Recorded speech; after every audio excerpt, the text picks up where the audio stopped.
Salut les turfeuses, salut les turfeurs, bienvenue pour un nouveau pronostic de Benoît Requin. Ok, place au pronostic du quintet du lundi 23 mars, direction Chantilly pour le prix de la rue des potagers plats. 1900 mètres, 16 partants, réunion 1, course 1, indice de confiance 1 sur 5. Petit retour sur le quintet de ce samedi dans mon pronostic. Je vous ai donné le quintet dans le désordre, ça fait plaisir. Et cette vidéo, je la tourne avant l'arrivée du quintet de ce dimanche. Et je reviendrai dessus demain. Avant de commencer, si vous êtes nouveau et que vous n'avez jamais joué, ne commencez pas. Pareil pour ceux qui sont déjà là, pour les habitués, vous aussi, avec modération. De toute façon, on ne va pas réussir à vous arrêter. Ce que vous avez décidé, vous allez le faire. Voilà. Mais bon.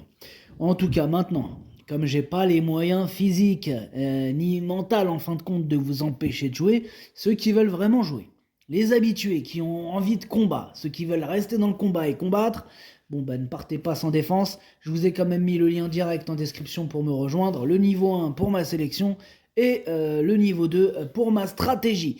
Du coup, c'est parti, on commence le pronostic et on commence avec le numéro 1, Quiet King. Alors ce numéro 1, on commence fort parce qu'il m'embête beaucoup. C'est même celui qui m'embête le plus. C'est lui mon gros regret. C'est lui mon cheval de complément en cas de non partant. Attention, possible cassage en vue. On passe au numéro 2, Roc Blanc, et on écoute Mickaël Delzangle. Roc Blanc, il est resté en bonne forme depuis sa dernière course. Il est un peu chargé, mais il devrait bien se comporter. Ouais, ça me chagrine un peu. C'est vrai qu'il est un peu chargé, peut-être un petit peu trop. Du coup, je le mets pas si haut que ça. Je le garde quand même. Voilà. Je l'ai gardé, mais en fin de combinaison.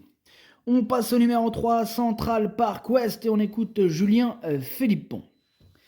Central Park West, il nous a une nouvelle fois fait très plaisir dernièrement, confirmant qu'il reste compétitif en valeur 41,5. C'est un cheval irréprochable qui affectionne particulièrement ce parcours. La seule réserve que l'on pourrait émettre concerne le fait qu'il a couru tout l'hiver. Toutefois, le matin, son allant et son enthousiasme ne laissent transparaître aucun signe de baisse de forme.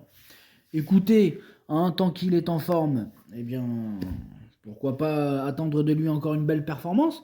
La forme, c'est le plus important. S'il est en forme et si son entraîneur le sent en forme, pourquoi pas à nouveau frapper fort. Moi, en tout cas, je pense que, voilà, si on regarde tous les paramètres sur sa classe, je pense qu'il est capable même de remporter ce quintet. Moi, je l'ai mis deuxième, donc pourquoi pas même la victoire, avec un excellent parcours. On passe au numéro 4, Fève, et on écoute Jonathan Leroy. Fève ne m'a pas déçu en décrochant une bonne 3e place pour sa rentrée. Depuis, elle a gagné en condition.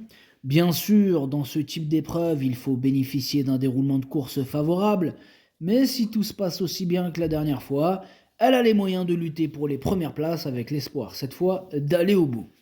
On lui souhaite le meilleur à Fève, ce numéro 4 que j'ai mis exactement 4e. On passe au numéro 5, Zeloro, et on écoute Joachim Brandt. Zeloro fait preuve de régularité à ce niveau. Il court cette fois sur 1900 mètres, mais il s'était bien comporté sur cette distance lors de son avant-dernière sortie. S'il n'en fait pas trop pendant le parcours, il a sa place à l'arrivée. On verra, en espérant qu'il n'en fasse pas trop. En tout cas, moi, ce numéro 5, je pense qu'il peut faire mal. Et je l'ai donc mis 5e.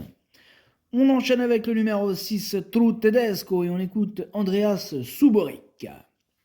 True Tedesco a progressé sur sa course de rentrée et est en phase ascendante. Il est bien placé à la corde et je pense qu'il est capable de terminer dans les 5 premiers. On a surtout besoin qu'il nous rassure, mais attention. True Tedesco, il a une classe qui peut faire parler lundi. Il va avoir une cote qui peut faire mal lundi. Moi, ce numéro 6, je vous conseille de faire attention à lui.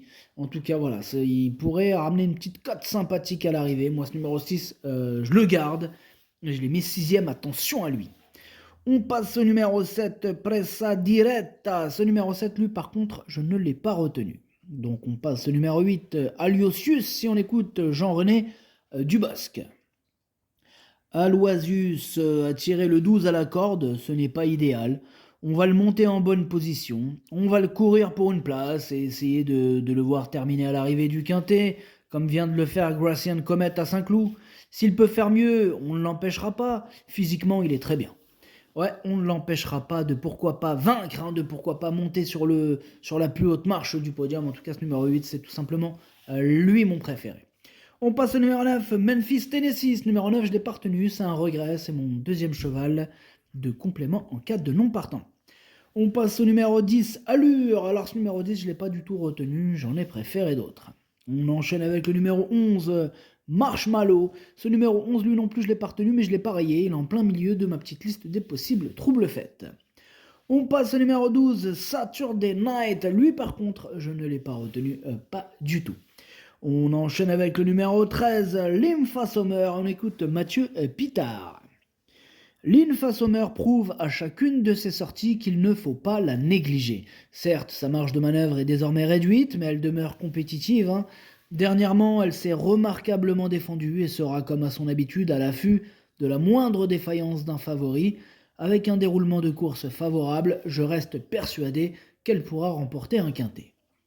Il n'est pas négatif du tout, Mathieu Pitard, avec ce numéro 13, Lympha Summer, qui m'a tapé dans l'œil. Moi, clairement, il fait partie de mes préférés, ce numéro 13. En plus, il pourrait avoir une petite cote sympathique. Attention aussi à ce numéro 13 que j'ai mis 3e. On passe au numéro 14, Lavandin. Alors, ce numéro 14, je l'ai pas retenu, mais c'est lui le chef et le capitaine de ma petite liste des possibles casseurs de tickets repérés. Attention. On enchaîne avec le numéro 15, Sir Walter. Alors ce numéro 15, je ne l'ai pas retenu, j'en ai préféré d'autres. Et nous terminons avec le numéro 16, Havana Six. Bon, malheureusement, on n'aura pas les commentaires de l'entraîneur. C'est Gérald Mossé, l'entraîneur qui est parti pêcher avec Captain Ian Barbro. Bref, amusez-vous bien. Alors ce numéro 16, qui porte le plus petit poids de la course, je pense que ça peut l'aider grandement dans sa tâche. Avec un bon parcours, je le vois bien terminer à l'arrivée, mais bon, même en toute fin de combinaison, je l'ai gardé. Le pronostic, ça donne 8, 3, 13, 4, 5, 6, 2, 16. Merci d'avoir suivi cette vidéo. Merci à ceux qui font l'effort de mettre le petit pouce bleu. Merci à celles et ceux qui le font. Ça fait vraiment plaisir, ça donne vraiment de la force. Donc vraiment, je vous en remercie grandement. Donc comme je vous avais dit, si vous êtes nouveau dans ce monde-là, ne commencez pas. Gardez votre argent pour remplir le frigo et faire plaisir à vos proches.